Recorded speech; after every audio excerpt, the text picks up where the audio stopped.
Assalamualaikum warahmatullahi wabarakatuh. Saya Inta Mardia binti Muhammad Nordin, nombor matrik 257339. Saya akan membentangkan mengenai pengenalan kepada cetak rompak. Okey, cetak rompak ni kita tahu banyak maksud dia. Yang pertama yang diambil daripada Dewan Bahasa dan Pustaka, iaitu perbuatan menerbitkan hasil ciptaan filem penulisan tanpa kebenaran. Maknanya seseorang ni, individu yang tak bertanggungjawab ni, dia ambil sesuatu karya ataupun filem daripada orang lain, dia kopi atau dia tiru untuk mendatangkan kepada keuntungan lah kepada dia. Okey, diorang ni melakukan semata-mata demi keuntungan, untuk dapat duit, untuk mencari publicity murahan oleh pihak yang tak bertanggungjawab ni lah. Okey, kesan dia kepada negara kita, seperti yang kita tahu, benda tu adalah kerugian besar lah kepada negara. Okey, dan juga menjadi ancaman besar kepada negara. Yang kedua, isu dekat Malaysia ni, seperti yang macam kita tahu, kita sendiri tahu, cetak rompak ni famous lah, terkenal di Malaysia ni. Dan benda tu wujud daripada zaman dulu lagi, di mana contoh seperti VCD, DVD, atau yang sekarang ni media massa lah, media massa, iaitu di YouTube, di website-website, mereka akan copy cerita-cerita yang dikeluarkan original dan copy. So diorang mencari inilah keuntungan untuk diorang. Okey, selalunya bahan cetak rompak ni murah, sebab tu ramai yang ada juga orang-orang awam yang menyokong, yang membeli bahan-bahan VCD cetak rompak, sebab benda tu murah di pasaran, yang original mahal. Tapi benda ni mendatangkan kerugian lah kepada kepada golongan-golongan yang membuat filem tersebut. Okey, benda ni selalu kita dengar dekat radio, dekat televisyen, supaya jangan ada pemalsuan aktiviti cetak rompak. Contohnya di panggung wayang, diorang rakam, walaupun dikenakan tindakan dan hukuman, tapi pihak yang tak bertanggungjawab ni masih juga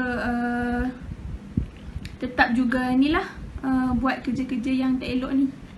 Okay, Assalamualaikum warahmatullahi wabarakatuh dan salam sejahtera. Bersama dengan saya Ismail Koyum Ibrahim dalam subjek Undang-Undang Komunikasi. So hari ini topik untuk assignment dan video kita pada hari ini ialah tentang hak cipta, iaitu Undang-Undang Hak Cipta pada tahun 1987, di mana Akta 332. Akta Hak Cipta dia menjaga hak eksklusif karya, apa-apa karya yang dihasilkan, sama ada lagu, filem, ataupun even kita punya karangan ataupun tesis, itu adalah hak cipta yang dipelihara, khas untuk dijaga, untuk daripada dicipta rompakkan ataupun dibuat copyright tanpa minta izin. Cetak rompak ini kalau kita boleh dikategorikan, ia boleh terbagi pada dua, iaitu cetak rompak daripada sudut filem ataupun cetak rompak daripada sudut muzik.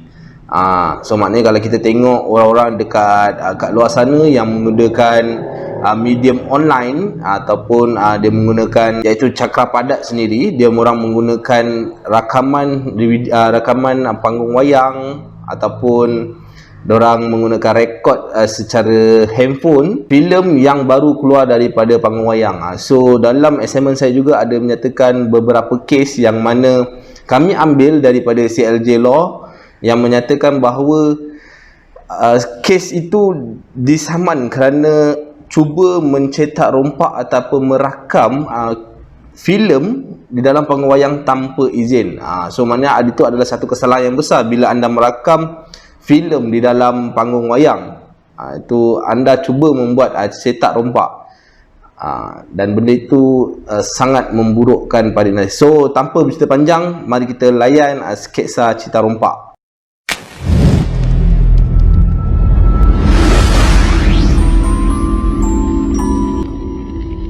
Disclaimer: I do not own any of the company names mentioned, nor do I own any of the music inside my videos. These are my own personal critical opinions based on my knowledge of good and bad design from past experiences with the same type of product, unless it is unique. Again, this is only my personal opinion and I wouldn't release any of these videos unless I wanted people to trust my opinions. Unless stated at any point in my videos, I will never include any of my biased opinions.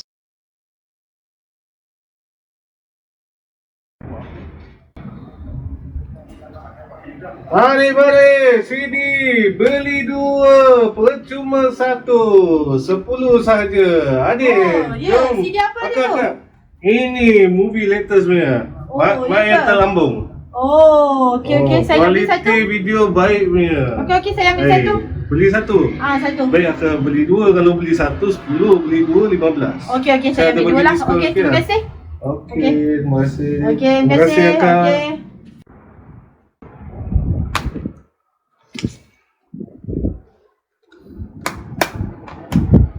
Okey, kita tengok cerita ni best ke tidak.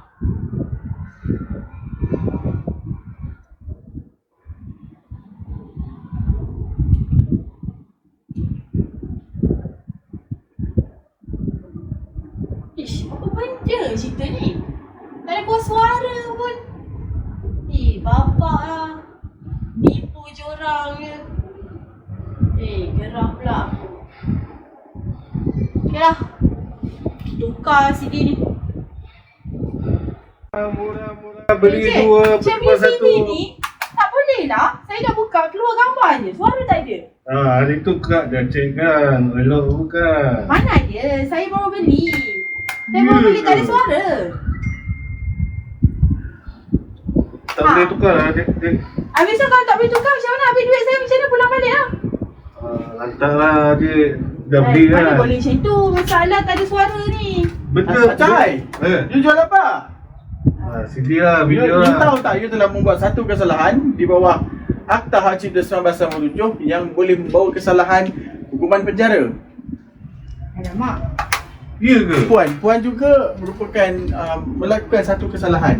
Yang mana kesalahan ini juga boleh dikenakan denda. Tak maaf je ya, kita terpaksa rampas semua CCTV dan saya terpaksa sampai. Tak boleh lah, tak boleh lah. Tak boleh, you. Ni orang punya lah. Geng, mari kita tangkap dia.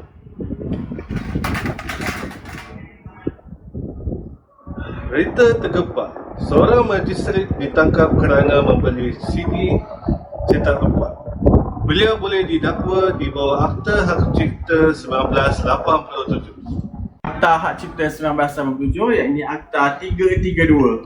Karya yang berhak mendapat perlindungan menurut Seksyen 7/1 Akta Hak Cipta tahun 1987 adalah karya sastra, karya muzik, karya seni, filem, rakaman bunyi dan siaran.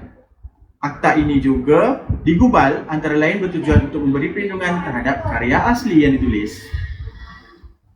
Selain itu, di bawah Seksyen 41/1 Akta Hak Cipta 1987 menyenaraikan perlakuan yang diklasifikasikan sebagai satu kesalahan dalam hak cipta.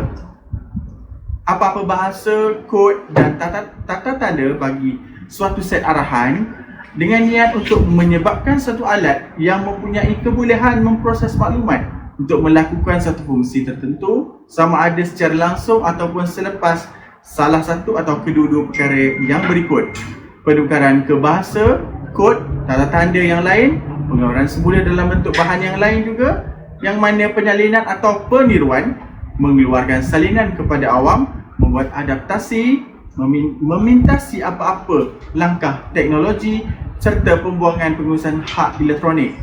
Hak program komputer tidak dianggap dilanggar dengan pengeluaran hak karya itu atau program komputer sebagai satu penyesuaian karya.